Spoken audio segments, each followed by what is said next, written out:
Hello everyone, Assalamu alaikum. Welcome to this video. Let's learn together. এই ভিডিওতে আমি যে বিষয়টি শেয়ার করব সেটা হচ্ছে আমি আজকে এই ভিডিওতে সিম্পল কিছু ইন্টারেক্টিভ কম্পোনেন্টস তৈরি করে দেখাবো। সো শুরু করা যাক আজকের ভিডিওটি। Let's get started.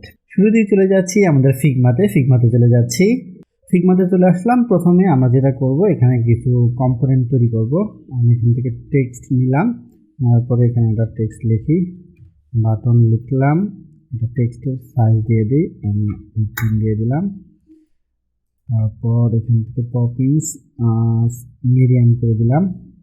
এখন আমি শিফট এ দিয়ে অটো লেআউট করে আমি এখান থেকে ভ্যালুটা বাড়াই দিই, প্যাডিং টপ বটম, তারপরে লেফট রাইট এটা দিয়ে দিলাম।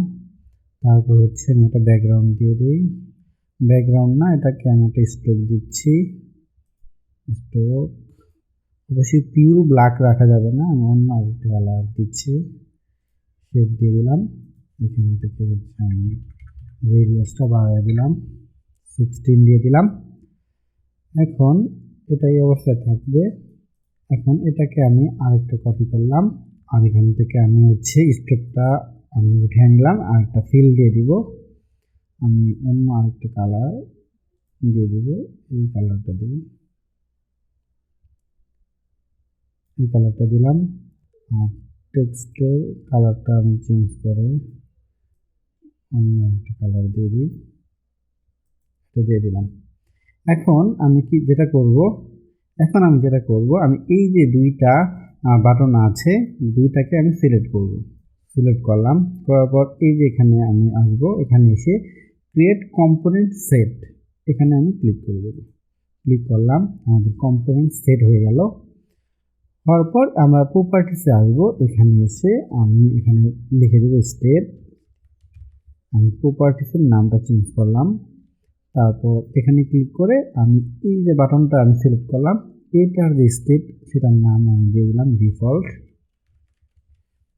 আর এটাকে সিলেক্ট করলাম, এখানে আমি দিয়ে দিলাম হচ্ছে হোভার দিয়ে দিলাম।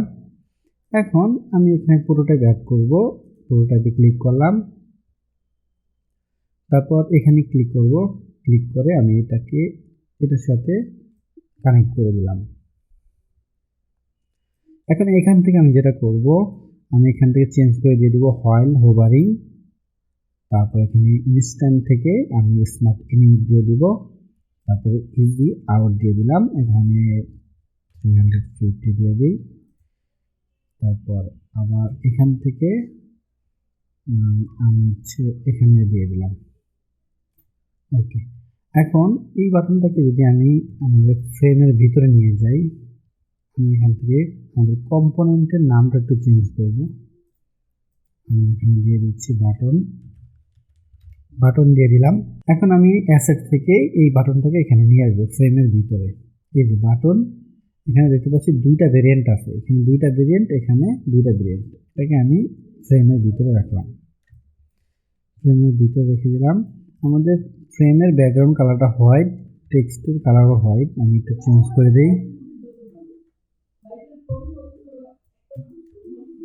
চেঞ্জ করে দিলাম। এখন হচ্ছে এটাকে যদি আমি একটু প্রিভিউ করলাম প্রোটোটাইপটাকে। এখন আমরা যদি এটাকে এখানে মাউস কার্সর রাখি, আমরা দেখতে পাচ্ছি এটা হোভার হয়েছে, অর্থাৎ আমাদের সেকেন্ড যে স্টেপটা ছিল এই স্টেপটা এখানে আসলো। আবার এটাকে আমি যদি এভাবে দিই, লোড নিচ্ছে, এখানে মাউস কার্সর রাখলেই এটা হোভার হচ্ছে, ঠিক আছে। তাহলে এটা একটা বিষয়। তো এই কম্পোনেন্টের আরও কমপ্লেক্স অনেক কাজ আছে, সেগুলো নিয়ে আলাদাভাবে কথা বলবো অন্য কোনো ভিডিওতে, অনেক লং ভিডিও হবে। আমি জাস্ট সিম্পল কিছু কম্পোনেন্ট, ইন্টারেক্টিভ কম্পোনেন্ট এখানে দেখাচ্ছি এই ভিডিওতে। তো আরেকটা কম্পোনেন্ট তৈরি করার জন্য আমি এখান থেকে নিলাম হচ্ছে এটা নিয়ে আমি এখানে একটা ড্র করলাম, এখান থেকে আমি দিয়ে দিলাম 16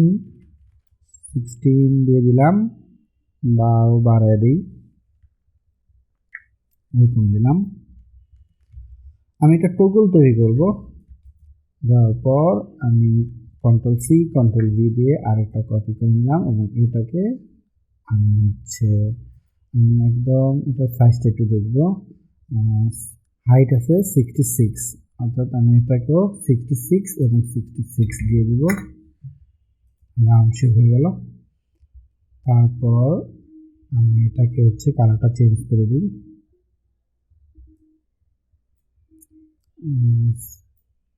এই কালারটা রাখলাম।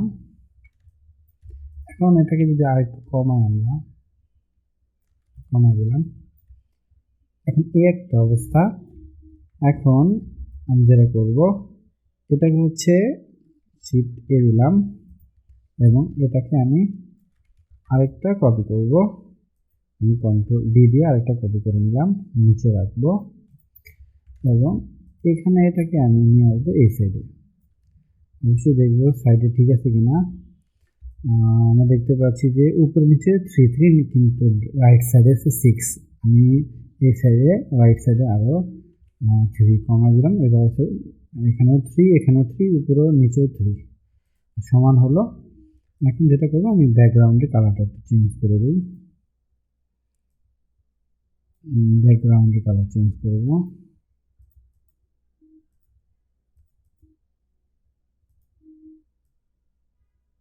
এই কালারটা দিলাম। এখন যেটা করব, আমি হচ্ছে দুইটা ফ্রেমের নাম সেম রাখি, ফ্রেম অন। এখানেও যেই নামগুলা এখানেও সেই একই নাম, ঠিক আছে, দুইটা ফ্রেমেরই এলিমেন্টগুলোর নাম সেম আছে। এখন আমি দুইটাকে সিলেক্ট করলাম, করার পর আবার কম্পোনেন্ট সেভ দিলাম, দেওয়ার পর সেমভাবে আমরা এখানে হচ্ছে একটা কম্পোনেন্টের নাম দিতে পারবো। আমি টোপল দিয়ে দিলাম, আর হচ্ছে ভিতরে আমরা স্টেট দিব। আমরা এই প্রপার্টিসের এখানে ডাবল ক্লিক করে স্টেট দিয়ে দিলাম। এখন একটা স্টেট এবং একটা স্টেট, এটার নাম দিয়ে দিলাম আমরা হচ্ছে অফ, নাম দিয়ে হচ্ছে অন।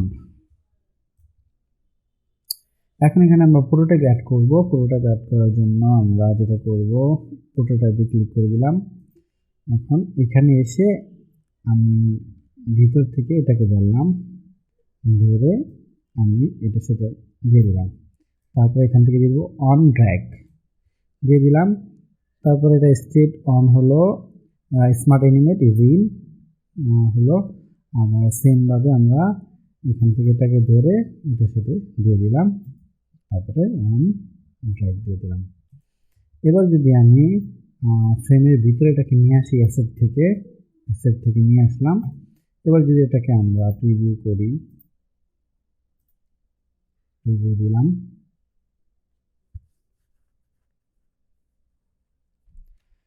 তো এখন যদি আমি এটাকে ড্র্যাগ করি, আমি এটাকে ড্র্যাগ করলাম, এদিকে নিয়ে আসলাম, আবার ড্র্যাগ করে এদিকে নিয়ে আসলাম। অর্থাৎ আমাদের এখন যদি এটাকে আমরা অফ স্টেট ধরি তাহলে এরকম, আর ড্র্যাগ করে যদি আমরা এটাকে অন করি, অন স্টেটে নিয়ে আসলাম, তাহলে আমাদের এটা এরকম হলো। তাহলে এটা আমরা একটা টগল তৈরি করলাম। এখানে আমরা ড্র্যাগ দিয়েছি, এই জন্য এটাকে ড্র্যাগ করে নিয়ে আসতে হয়। আর যদি ক্লিক দিতাম তাহলে ক্লিক করলে এটা রাইট সাইডে চলে আসতো। তাহলে দুইটা বিষয় দেখলাম, দুইটা আমরা ইন্টারেক্টিভ কম্পোনেন্ট দেখলাম। তো এই ছিল দুইটা ইন্টারেক্টিভ কম্পোনেন্ট। তো সিম্পল দুইটা ইন্টারেক্টিভ কম্পোনেন্ট এই ভিডিওতে আমি শেয়ার করলাম। তো এই ছিল আজকের ভিডিওটি। নেক্সট ভিডিওগুলোতে আরও কমপ্লেক্স কিছু ইন্টারেক্টিভ কম্পোনেন্ট নিয়ে কথা বলবো আশা করছি। তো দেখা হবে নেক্সট ভিডিওগুলোতে। সেই পর্যন্ত সবাই ভালো থাকবেন, সুস্থ থাকবেন। আল্লাহ হাফেজ।